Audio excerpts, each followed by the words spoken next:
ایک اور چیز اس بارے میں بتائی جاتی ہے اگلے دن کا روزہ. تو اگلے دن کا روزہ بھی کسی صحیح حدیث سے ثابت نہیں ہے. ابن ماجہ کی ایک روایت ہے، وہ بھی سند کے لحاظ سے بہت کمزور ہے.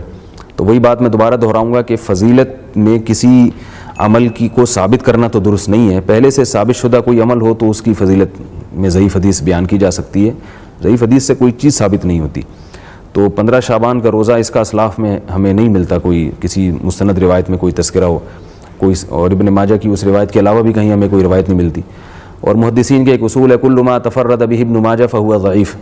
خود ابن ماجہ حدیث کی ایسی کتاب ہے کہ بعض محدثین کی یہ تصریح ہے کہ صرف ابن ماجہ میں اگر روایت ہو اور کہیں نہ ہو، غالب امکان ہے کہ وہ روایت کمزور ہوگی. البتہ یہ ضرور ہے کہ ایام بیز کے روزے وہ سنت ہیں. ہر مہینے کی ہر مہینے کی اسلامی تاریخ کی 13، 14 اور 15 تاریخ کے روزے رکھنا یہ سنت ہے. تو اس لیے علماء کہتے ہیں کہ اگر کوئی پہلے سے روزے رکھتے چلا آ رہا ہے ایام بیز کے روزے، تو وہ ان شعبان میں بھی رکھ لے، اور اگر پہلے سے نہیں رکھ رہا تو خاص 15 تاریخ کا روزہ رکھنا پھر یہ غلط عمل ہوگا. اس سے اجتناب. اب ہم سنتے ہیں مولانا طارق جمیل صاحب کی زبان سے. اور اس رات کو میرے نبی کی صبح کو روزہ رکھتے تھے، اور اس روزے کی فضیلت یہ ارشاد فرمائی کہ 15 شعبان کا روزہ پچھلی 15 سے اس 15 کے درمیان جتنے گناہ ہوتے ہیں سب کی معافی کروا دیتا. ایک دن کا روزہ سارے پورے سال کے گناہ معاف فرما دیتا. دوسرا 15 شعبان میں اللہ کے ہاں تو سب کچھ موجود ہے، لکھا ہوا ہے، لیکن جیسے گورنمنٹ بجٹ پیش کرتی نا پورے سال میں، یہ ہوگا یہ ہوگا یہ ہوگا یہ ہوگا، چیزوں کے ریٹ اور باقی ساری چیزوں کا اعلان ہوتا ہے، اسی طرح میرا اللہ اس رات پورے سال کا اعلان فرماتا ہے کہ فرشتوں کی طرف سے فرشتے پورا سنا دیتے ہیں کہ اس سال میں کیا ہوگا، کہاں بارش ہوگی کہاں نہیں ہوگی، کہاں امن ہے کہاں جنگ ہے، کہاں بیماری ہے کہاں صحت، کون کیسا وقت گزارے گا، کب مرے گا. کتنے لوگ ہیں جن کے نام اعلان کر دیے جاتے ہیں کہ یہ اس سال مر جائیں گے، اوپر ان کے نام کا پتہ اس پر نشان لگ جاتا ہے کہ یہ مردوں کی صف میں ہے، وہ نیچے ہیرا پھیری کر رہا ہے. اب ہم سنتے ہیں مفتی تقی عثمانی صاحب کے زبان سے. اور بھائی اس کے بعد اگلے دن جو ہے یعنی 15 شعبان، اس کے روزے کے بارے میں کوئی حدیث صحیح نہیں. یہ جو مشہور ہے کہ اس دن کا روزہ رکھنا جو ہے وہ خاص طور پر اس دن کا روزہ، اس کے لیے جو حدیث آئی ہے وہ بہت کمزور ضعیف ہے، قابل اعتبار نہیں. البتہ ابھی بات کر چکا ہوں کہ شعبان کے سارے ہی مہینے میں آپ روزے رکھا کرتے تھے، سارے مہینے کے اکثر ایام میں روزے رکھا کرتے تھے. لہذا وہ فضیلت جس طرح آج کے دن کو آتی رہے اسی طرح کل کے دن کو بھی آتی رہے، پرسوں کو بھی آتی رہے، ترسوں کو بھی آتی رہے، اور جنہوں میں نہیں رکھ سکے اس دن رکھ لو. لیکن خاص طور سے 15 شعبان کے روزے کی تو کچھ زیادہ فضیلت سمجھ کر روزہ رکھنا مناسب نہیں. لیکن سارے شعبان میں جب بھی موقع مل جائے کر دیا جائے. اس طرح اس شب برات کو، اس رات کو گزارنا چاہیے. اللہ تبارک و تعالیٰ سے دعائیں کرنی چاہیے. اب ہم سنتے ہیں مولانا مکی الحجازی کی زبان سے. 15 شعبان کے روزے کا کوئی حکم نہ قرآن میں ہے نہ حدیث میں ہے. ویسے 13، 14، 15 کا روزہ رکھنا سنت ہے. تم 13 کو شروع کر دو، 13، 14، 15 رکھ لو، 15 بھی آ جائے گی. اب ہم سنتے ہیں مولانا منظور میگل صاحب کی زبان سے. روزہ رکھنا کوئی ضروری نہیں ہے. یہ شب برات کے بات ذرا سمجھ لینا. میں نے پچھلے سال بیان کیا، الگ کیا. مولانا تقی صاحب نے بیان کیا، اس کے بارے میں الگ کیا. مولانا طارق جمیل صاحب نے بیان کیا، الگ کیا. کسی اور مولوی نے، لوگ حیران ہو گئے، ارے چھا کے ملن جو تھا دماغ خراب تھی چکا بابا. مولوی الگ کہہ رہے ہیں، الگ الگ ہر ایک نے کی تقریر یاد کی ہے، ایک کی تقریر دوسرے سے مخالف ہے. مسئلہ ذرا سمجھ لینا.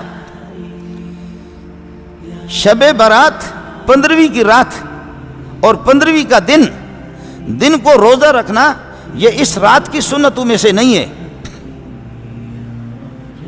یہ اس رات کی سنتوں میں سے نہیں ہے کہ روزہ رکھنا سنت ہے، اس میں نہیں. آپ کو روزہ رکھنا ہے تو میں آپ کو طریقہ بتاتا ہوں.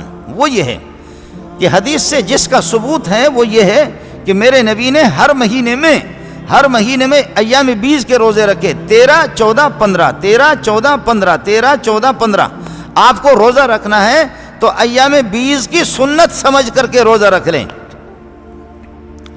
یہ شب برات کی خصوصیت نہیں ہے، یہ شب برات کی سنت نہیں ہے۔ میرے نبی نے 15ویں کے دن کو روزہ رکھنا، اس بارے میں کوئی ایسی حدیث نہیں ہے، اور اگر حدیث ہے تو مولوی کی بنی ہوئی ہے۔ لیکن چونکہ آپ میرے بھائی ہیں، آپ کو روزہ رکھنا ہے، بھائی آپ کو کندھاری انار کھانا ہے نا، ٹھیک ہے، مقصد ہے کندھاری انار آپ کو کھانا ہے، تو کندھار جانے کی ضرورت کیا ہے؟ میں سبزی منڈی سے لے کر آپ کو دے دوں گا۔ ویڈیو کو ضرور لائک کریں اور ان تمام علماء کے لیے کمنٹ میں دعائیہ جملہ ضرور لکھیں جو ہمیں دین کی تعلیم دینے کے لیے ہر وقت تیار رہتے ہیں۔ اب ہم ایسے سوالوں کے جوابات بتلائیں گے جس کے بارے میں لوگ بہت زیادہ پوچھتے ہیں اور ان سوالات کو لے کر لوگ بہت زیادہ پریشان رہتے ہیں۔ شب برات کے تعلق سے یہ سوال لوگ بہت زیادہ کرتے ہیں۔ سوال یہ ہے کہ اگر کوئی شخص رات بھر عبادت کرنے کے بعد سو جائے اور فجر کی نماز پڑھنے کے لیے اس کی نیند نہ کھلے تو رات بھر کی ہوئی تمام عبادت کا ثواب ملے گا یا نہیں ملے گا؟ اس کا جواب یہ ہے کہ جب آپ نے رات بھر عبادت کی اور فجر میں جاگنے کے لیے الارم بھی لگا لیا لیکن پھر بھی بیدار نہ ہو سکے اور فجر کی جماعت چھوٹ گئی تو آپ توبہ استغفار کر لے، عبادت کے ثواب سے اللہ تعالیٰ آپ کو محروم نہیں فرمائے گے۔ احادیث، صحابہ کرام اور بزرگان دین کے عمل سے ثابت ہوتا ہے کہ شب برات میں 3 کام کرنے چاہیے۔ نمبر 1، قبرستان جا کر مردوں کے لیے ایصال ثواب اور مغفرت کی دعا کی جائے، لیکن یاد رہے کہ نبی کریم صلی اللہ علیہ وسلم سے ساری حیات مبارکہ میں صرف 1 مرتبہ شب برات میں جنت البقیع جانا ثابت ہے۔ اس لیے اگر کوئی شخص زندگی میں 1 مرتبہ بھی سنت کی اتباع کی نیت سے چلا جائے تو اجر و ثواب کا باعث ہے، لیکن پھول پتیاں، چادر چڑھوائے اور چراغاں کا اہتمام کرنا اور قبرستان ہر سال جانے کو لازم سمجھنا، اس کو شب برات کے ارکان میں داخل کرنا، یہ ٹھیک نہیں ہے۔ جو چیز نبی صلی اللہ علیہ وسلم سے جس درجے میں ثابت ہے اس کو اسی درجے میں رکھنا چاہیے، اسی کا نام اتباع اور دین ہے۔ نمبر 2، اس رات میں نفل، تلاوت، ذکر و اذکار کا اہتمام کرنا۔ اس بارے میں یہ واضح رہے کہ نفل ایک ایسی عبادت ہے جس میں تنہائی مطلوب ہے۔ نفل عبادت کو اکیلے ہی کرنا چاہیے، اس کے ذریعے انسان اللہ تعالیٰ سے نزدیکی حاصل کرتا ہے۔ اس لیے نوافل وغیرہ تنہائی میں اپنے گھر میں ادا کر کے اس موقع کو غنیمت جانے۔ نوافل کی جماعت کرنا اور کوئی مخصوص طریقے اپنانا درست نہیں ہے۔ یہ فضیلت والی راتیں ہنگامے اور میلے اجتماع منعقد کرنے کی راتیں نہیں ہے، بلکہ تنہائی میں بیٹھ کر اللہ تعالیٰ سے تعلق بنانے کی قیمتی لمحات ہے۔ نمبر 3، دن میں روزہ رکھنا بھی مستحب ہے۔ ایک تو اس بارے میں حضرت علی رضی اللہ تعالیٰ عنہ کی روایت ہے، اور دوسرا یہ کہ نبی کریم صلی اللہ علیہ وسلم ہر مہینے ایام 20 یعنی 13 14 15 تاریخ کے روزوں کا اہتمام فرماتے تھے۔ اس لیے اس نیت سے روزہ رکھا جائے تو بہت زیادہ اجر و ثواب ہوگا۔ باقی اس رات میں پٹاخے پھوڑنا، آتش بازی کرنا اور حلوے کی رسم کا اہتمام کرنا، یہ سب خرافات اور اسراف میں شامل ہے۔ شیطان ان فضولیات میں انسان کو مشغول کر کے اللہ تعالیٰ کی مغفرت اور عبادت سے محروم کر دینا چاہتا ہے، اور یہی شیطان کا اصل مقصد ہے۔ چنانچہ جان لینا چاہیے کہ اس رات کی فضیلت بے اصل نہیں ہے، اور سلف صالحین نے اس رات کی فضیلت سے فائدہ اٹھایا ہے۔ اس لیے آپ بھی اس رات سے زیادہ فائدہ اٹھائیے۔ ویڈیو کو لائک کریں اور کم سے کم ویڈیو میں جو دعا کی گئی ہے اس پر کمنٹ میں آمین ضرور لکھیں۔